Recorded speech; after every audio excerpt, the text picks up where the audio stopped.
With the end of year coming up, it's a perfect time to reflect on all the lessons, growth, and amazing guests we've had on Endo Battery. But instead of one big recap, I'm breaking it into quick, bite sized reflections multiple times a week. Let's revisit what inspired us, learn what we missed, and recharge together in our Endo Year Reflection series. Join me each episode as we look back. Welcome to Endo Battery, where I share my journey with endometriosis and chronic illness while learning and growing along the way. This podcast is not a substitute for medical advice, but a supportive space to provide community and valuable information so you never have to face this journey alone. We embrace a range of perspectives that may not always align with our own, believing that open dialogue helps us grow and gain new tools. Join me as I share stories of strength, resilience, and hope, from personal experiences to expert insights. I'm your host, Alana, and this is Endo Battery, charging our lives when endometriosis drains us. Welcome back to Endo Battery. You know, every December, I swear, I'm going to be ready for the end of the year. Like, I'm going to glide into it with all the checks checked, inbox zeroed, and my life color-coded into a beautiful Google Calendar masterpiece. And every December, I find myself eating peppermint bark for breakfast and wondering how it's already the end of the year and the holidays. But this December feels different because this year was a dream. It was the kind of year where I kept having to pinch myself because somehow I kept ending up sitting at the table virtually or in person with people I had admired, respected, and learned from for years. And then suddenly they were here with me on my podcast, talking about things that matter deeply, not just to me, but to our whole community. I've learned, I've laughed, I've cried, sometimes even before I've hit record. I've grown as an advocate, a person, and honestly, someone who views the world through the lens of chronic illness. And I've realized something really important. Using your gifts, your voice, your energy, your time can be incredibly fulfilling and incredibly exhausting. And yet, every single time, I wondered if I was making a difference or felt tired or wondered if all my spoons had disappeared again. Somebody, one of you, would send me a message, or an episode would land at the right time, or a guest would say something that reminded me why any of this matters. It's like a sweet little nudge.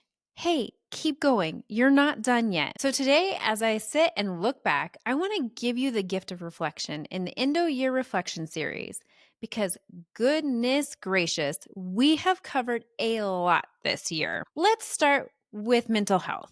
We sat down with incredible mental health professionals who helped us unravel the ways chronic illness affects not only our bodies, but our minds. We talked about burnout, grief, trauma responses, the anxiety of medical gaslighting, and the hope that exists when someone finally validates your lived experience. Then we dove deep, like real deep, into sexual health, the experts who brought compassion, clarity, and a whole lot of I wish someone would have told me this sooner. Because let's be honest, talking about sexual health and chronic pain can feel like doing calculus upside down. But the amount of messages I got after those episodes proved just how needed these conversations were. And of course, endometriosis. All things endometriosis, everything from excision surgery and case studies to fertility to pelvic PT, and what the heck the immune system is doing to nutrition, eating, advocacy, and how to parent through chronic illness. If endometriosis was a universe, we basically spent a year mapping it like curious little astronauts. We had Dr. Gabby Mawad helping us rethink technology in endometriosis care. We had Dr. Iris Karen Orbuck walking us through inflammation like a wise, calm tour guide. We had experts breaking down imaging, hormones, surgical menopause, hernias, GI issues, urology issues. If there was a rabbit hole, we jumped into it together. And then, oh my goodness, the relationships, the friendships, the conversations that felt like we were sitting around a warm table with coffee, tea, and maybe a gluten-free cookie because #choices. I still can't believe the caliber of people who said yes to joining me this year. I keep thinking, is this real? Am I really doing this thing? And spoiler, Yes, I did. And yes, I am. And you have been here with me and doing this with me. Of course, we can't forget the Fast Charge series, that it continues to be a fan favorite, probably because it's like plugging your brain into those battery packs at the airport. You get what you need fast without guilt. But then came Quick Connect. Listen, I was not planning to start another series. I really wasn't. But I get so many questions from you, amazing questions, thoughtful questions, questions that deserve expert answers. And sometimes we've covered them already, and sometimes we definitely haven't. So, Quick Connect was born from this idea. If one person has a question, 10 other people have the same questions, but may not feel ready to ask. I didn't think it would have taken off. I thought maybe it would live a quiet life in the corner of a podcast feed, like a tiny succulent that survives on vibes alone. Oh no, it took off. People loved it. People asked for more. People sent questions. People appreciated the shorter, accessible format because let's be honest, life is busy, brains are busy, and some episodes out there in podcast land are basically a medical textbook narrated by Surrey. And if you're like me and have ADHD, spending an hour listening to something technical can be like trying to read IKEA instructions without pictures. So, Quick Connect became the surprisingly powerful little space where your voices, your questions, your needs shape the content directly. It reminded me why we do this: to connect, to learn, and to feel less alone. Looking back, I'm flabbergasted at the guests and the conversation that I had. I'm still in awe that I get to do this. I still have moments where I think, there's no way I'm equipped for this. And then I remember, I'm not doing it alone. I have you, this community, these experts, these voices.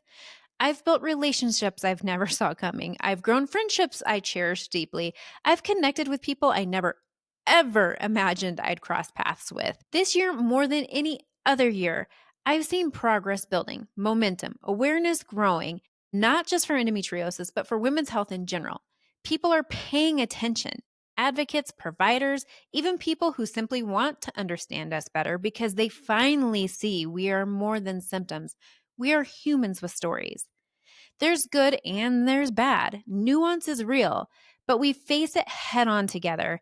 And as we step into the new year, it feels important to pause and take in everything we've walked through because we move so quickly, we push so hard, we forget to look behind us and say, wow, look at what I survived. Look at what I learned. Look at what we've created together. So, as part of the Endo Year Reflection Series, I wanted to give you a gift of reflection, the gift of slowing down, sitting with growth, the challenges, the joy, the exhaustion, the breakthroughs, and the tiny little victories that never make it to a highlight reel. So here's to this year, this beautifully messy, unpredictably magical, deeply meaningful year. Here's to the episodes, the guests, the questions, the tears, the laughter, the moments that changed us. And here's to you for listening, for showing up, for being part of this community, for trusting me with your stories, your time, and for letting me live this dream one conversation at a time. Grab your cup of coffee or your cup of tea and settle in. Let's revisit the year together. I've got some backstories for you. Some you've heard, some you definitely haven't, and I cannot wait to share them.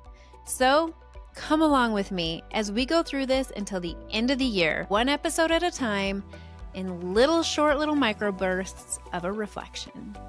Until next time, continue advocating for you and for others.